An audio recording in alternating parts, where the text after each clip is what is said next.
I have the privilege of bringing up a dear friend, someone I've known for a very long time, who has done more things than we could possibly put in your program or than I could read. And I really want to spend our time hearing her story. She's got a tremendous story. So I'm going to give you a little bit about Lori Butterworth, and then we're going to let her share her journey with you today. So on February 4th, 1998, Lori's world was turned upside down when her friend's 5-year-old son, Jacob, was diagnosed with cancer. Some of you in the room may have experienced that situation, and painful as it is.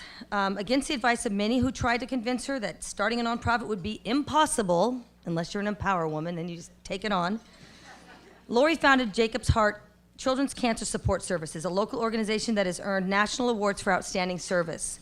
In 2006, without formal experience, Lori spearheaded changes in healthcare laws. This is a woman who stepped out there and said, there is a cause, there is a need, I will do it, I will figure it out later.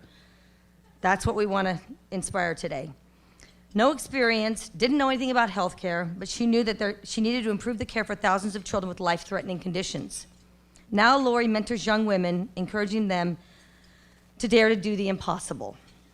So I want to share with you a couple of awards that Lori has won, not because we're up here bragging, and I know Lori would never brag about herself, but this tells you about the work that she's done and how important it is, and the fact that she's being recognized for her years of dedication, service, and passion. So I'll read a couple of them to you. End of Life Nursing Education Consortium, ELNEC Award for Outstanding Leadership in Pediatric Palliative Care. And she's going to tell you what palliative care is. If you don't know, it's complex. California Association of Nonprofit Award for Outstanding Program Design. Woman of the Year with Devin Dobbs for Santa Cruz Chamber of Commerce. Prestigious Oprah Winfrey Use Your Life Award. Not everybody in this room has gotten that, I don't think. I mean, that's one I need to go figure that one out. That's awesome. Which included 3 appearances on Oprah's show. I mean, this is a woman that is in our community doing life-changing work. And I think she's an example for all of us to follow. So I want to welcome Lori Butterworth, and I think she wants to just kind of cruise instead of be on the podium, so come share your richness with us, and thank you for being here. Before I start, I just talked to Kathy on the phone. And I told her I was going to warn everybody about having lunch with Kathy and Margaret. It is absolutely dangerous. Don't drink too much wine.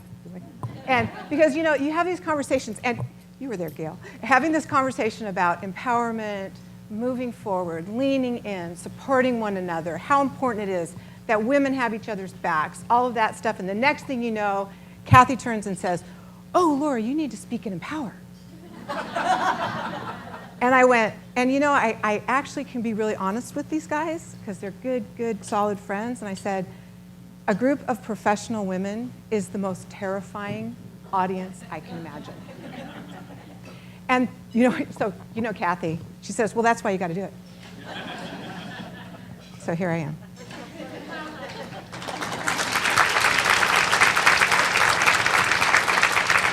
And today, what Kathy, she goes, are you excited?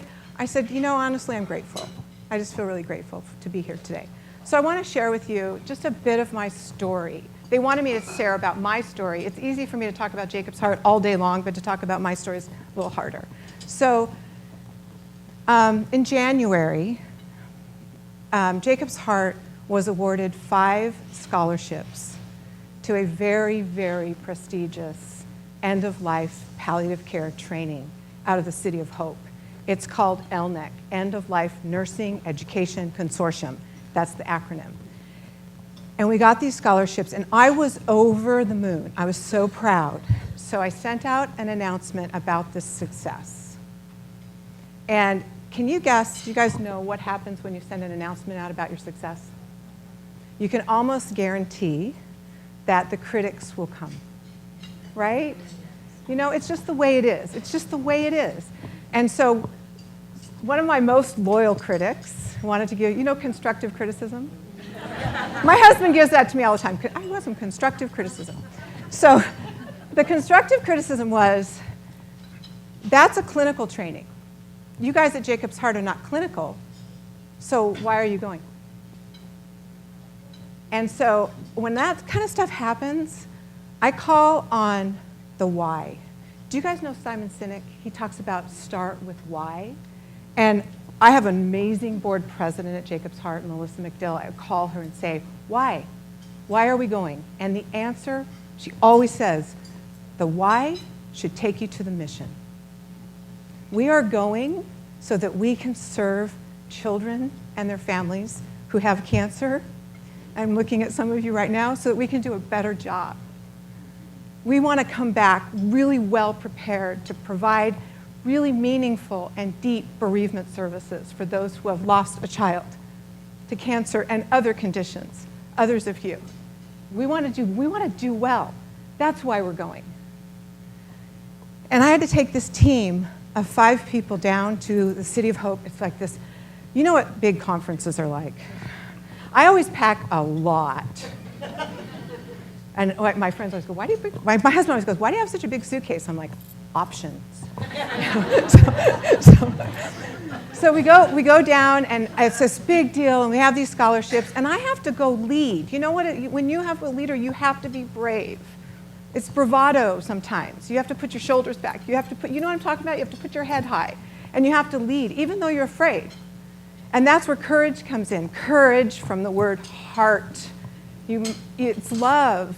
I had to go with the love for this team of these incredible women who were going to go get this training, which I had already gone to. So I knew it's deep, it's hard. So here we go, and we're down at this hotel. You know how, like, before the conference, you're in the hotel. I don't know if you guys do this, but I was trying on different things, right, on the mirror before you go down, right? I'm like, no, that dress is too Santa Cruz-y, you know, can't wear that. And like, what message does this jacket send, you know? So I go and I get on the elevator, and you're like going down the elevator, and it's like you're going down the elevator into the arena of the conference, right? And it's like the gold chairs and the white tablecloths, and there's the team, and there they are. And I got to lead them, right? And so we're going in, and I don't know about you guys, but whenever I go to a conference, whenever I come here too, I'm always kind of obsessed with the name badge table. Did you do that? No, maybe not. Yeah. I always look and see kind of who's there, right? And so I'm looking at this name badge table at LNEC, and I'm seeing a whole bunch of names with a whole lot of letters after their names. You know, and I'm thinking, okay, here we are with our names. And then there's all those letters. You guys are nodding your head. You know how that feels, right? And so we're doing we do you know, the 3 in a group kind of before the conference that we do here, like 3 people talking, we're talking, having conversations, and sort of chit-chatting before. So this woman walks up to me, and she goes, "Are you Lori Butterworth?" I go, "Yeah." She was about like this tall, and she had big red lips and these big blue eyes, and she looks at me and she goes, "I need to speak with you." I was like, "Okay." And I said, nice to meet you. And she goes, "I need to speak with you in private." I was like, "Oh." And can you imagine? We've known each other for like 10 minutes. Do you know what was going through my head? Oh, shit. What did I do? And so I'm thinking, okay, maybe I said something, because usually that's what it is with me. And then I was like, oh, maybe I stole her bagel in the Continental Breakfast line. Or maybe I wasn't supposed to get this canvas bag because I'm not really a nurse. I didn't know what it was. So I was like, okay, so she pulls me over to the side of this, so nobody else can see, and she goes, "I want you to take my hands." So I take her hands, and she looks up at me, and she says, "I want you to know that it is an honor to meet you. And I want to say thank you." She says, "Because of all your work that you did starting that program at Jacob's Heart, and because of all the things that you and Devin did in the state of California and taking that to the legislature and all that you did, I took your model to South Carolina. And now children in South Carolina are getting better care because of you."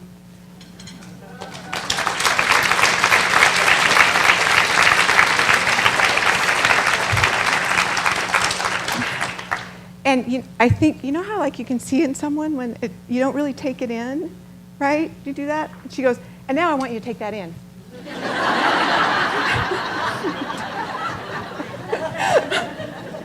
I'm like, all right.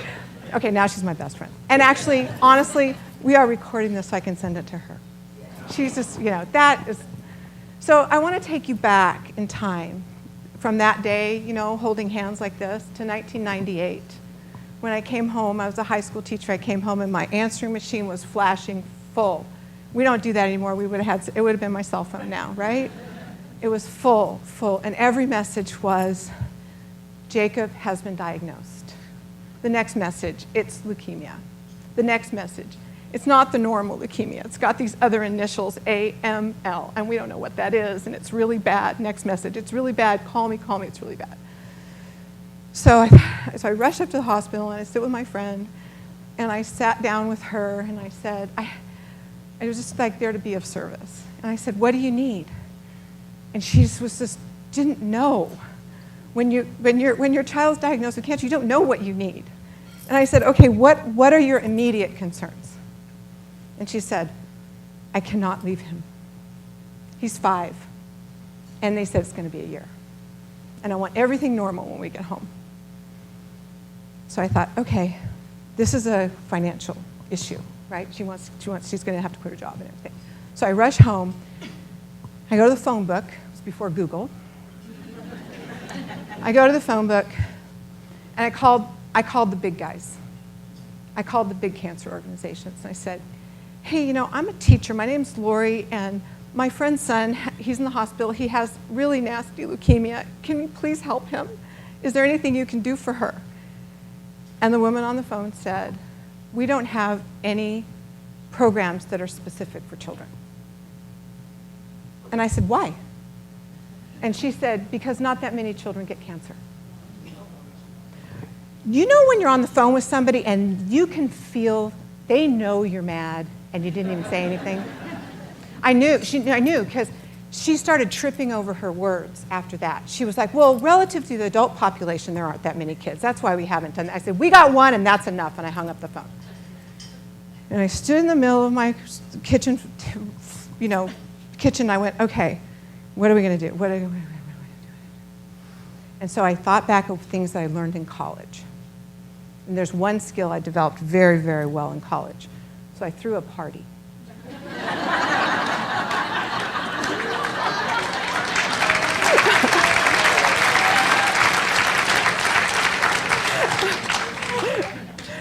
And you know what? Let me let you in on a little secret. People always go, you're a really good fundraiser, you're a really good fundraiser. You just throw a party and ask people for money. It's really easy. But everybody was trying to help, but they didn't know what to do. So we had this party, and everybody brought things, and we raised $40,000 in one day. And she was able to be with him there every day during his treatment. She did leave the hospital for one thing, which was that party. And she came, and she spoke, and she said words that have changed my life and the lives of thousands. She said, when Jacob was first diagnosed, I remembered someone saying that God never gives you more than you could handle. And I never thought I could believe that again. But what I've learned is you can handle anything if you don't have to handle it alone. So I went home from that party, and I saw in the newspaper an article about another little girl with leukemia. And I called her mom and offered help. Her mom is here. And I thought, okay, stood in the kitchen, again, back in the kitchen, and said, there are obviously a lot of children with cancer, and apparently people don't know about it. Somebody needs to do something. And I remembered my dad, wearing his watch today. My dad saying to me when I was about 12 years old, he said, honey, somebody's got to be president. Somebody's got to be a teacher. Somebody has to sweep the floor. Somebody has to bake. Somebody has to be a journalist. Might as well be you. And I sat and I thought, okay, it needs to be me. And I honestly, guys, I knew nothing about nonprofits. Okay, don't tell anybody else this outside of this room, but I recruited the first board for Jacob's Heart from the Little League parents.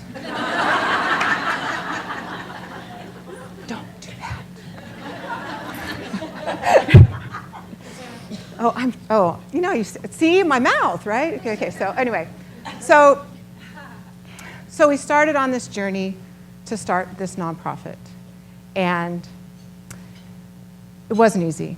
When I had that epiphany in the kitchen, at the time, I was actually off work, off teaching, providing childcare because my kids were little. So you know how when you're home and you're with your kids and your house is kind of sticky and you're kind of sticky, and this woman who I was watching, her daughter was a big badass nonprofit person, and she used to come over and wear these big suits, and she'd have everything that matched, and she dressed really great, and I looked and I went up to her and I said, I have this idea, and so she I told her the idea, and I'm not kidding you, with big red shoulder pads, she patted me on the shoulder, and it felt like she was patting me on my head, but she patted me on the shoulder and she goes, honey, you can never start a nonprofit.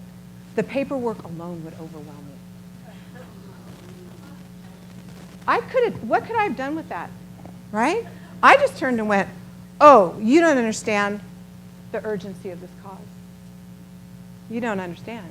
And we went on, and Jacob's Heart now is an award-winning nonprofit. We have, done amazing things. I think it's 570 children with cancer and their families, support groups, financial support, this family of families that is there. And in our community, there will never be someone calling and saying, my friend's son has cancer. Is there anything specific for children? That is never going to happen again. Not in our community. How about that?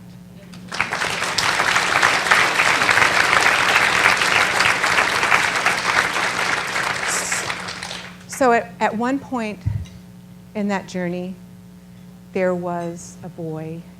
He had bone cancer, and he needed hospice. And I called for hospice, not knowing what the regulations were. And I was told that he didn't qualify. Because in order to qualify for hospice, any of you had family members on hospice, you have to give up your curative therapies, chemotherapy, radiation. And they said he doesn't qualify. I said, why? And they told me why. And I said, wait, that doesn't work. His mother's never going to give up. Never, ever. He needs pain management. They're never going to give up on that. They're not going to do that. So he died in pain. This was 1999. So we set out to change the hospice benefit for children, and the Children's Hospice and Palliative Care Coalition did great, great work. And I want to tell you, I didn't know about public policy. I had been put into a class. This is how much I knew about public policy. This is embarrassing. I was a teacher, and I was put into a classroom to teach government at one point, and I was a Spanish teacher. Have you guys ever had a teacher of your kid, gone to your kid's school, going, who is this person and why are they teaching this subject? They're not qualified? That was me, okay? And I apologize. But that was really the government, and I had so much to remember and so much to learn. Devin and I, it was just this journey that we were going and going, and I was terrified about not remembering all the public policy that I needed to remember. And there was a boy, Greg was his name, and he had cancer for a very, very long time.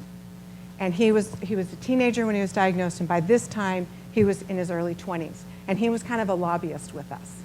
And we were sitting in Sacramento, and I was sitting with him, and I go, Greg, I'm just terrified about not remembering all of this. I'm getting older. I worry about my memory. And he said, just so wise, you will remember whatever you need to remember whenever you need to remember it.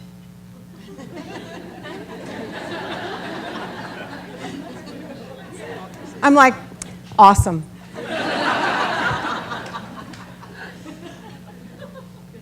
He died a couple of years ago. I miss him. But always, how many of you sit there worried about what your memory, right? Those words come. It's incredible. You'll remember whatever you need to remember whenever you need to remember it. That's help today coming up here, okay? So I want to go back to my friend Diane with the big hair and the big lips and the beautiful eyes and that conference, that training that we were at. And now it's the end of the training. It was so incredible. Our team was so moved by it. They learned so much. And we were exhausted. And we had to leave early because we had to catch a plane to come back, right? So my friend, really great friend, Gay Walker, she's a pediatric hospice nurse in LA. She's an angel, by the way. She has wings. And she comes up and she goes, "Are you guys going to be here for the last session?" I said, "No, we're going to have to go early because we got to catch a plane because we got to get home." And we won't, no, she said, "No, you need to be here for the last session." And I was like, okay. So I pull the team together and I go, "You guys, we have to be here for the last session because Gay says we have to be here for the last session. There's obviously something we need to learn in the last session." So we go to the last session. I'm sitting in the very, very back of the room, like it would be the back of the room there, leaning up against the wall with Gay. And we're sitting there and they're doing the last session things. And all of a sudden this woman comes up, her name is Pam Malloy, and she comes up to the podium. And then all of a sudden I see my picture up there and Devin's picture up there. And she starts to talk about the work we've done. And she said, "We're so honored to have Lori with us. This is the conference I was feeling so insecure about going to." And so she calls me up, and we go up, and I'm like, "Wow, that's so nice." I was thinking, that is so nice of them to recognize me.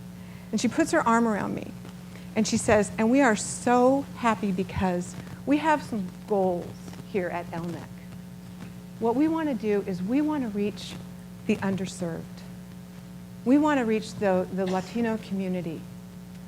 And we also want to elevate the voice of families in end-of-life care for children.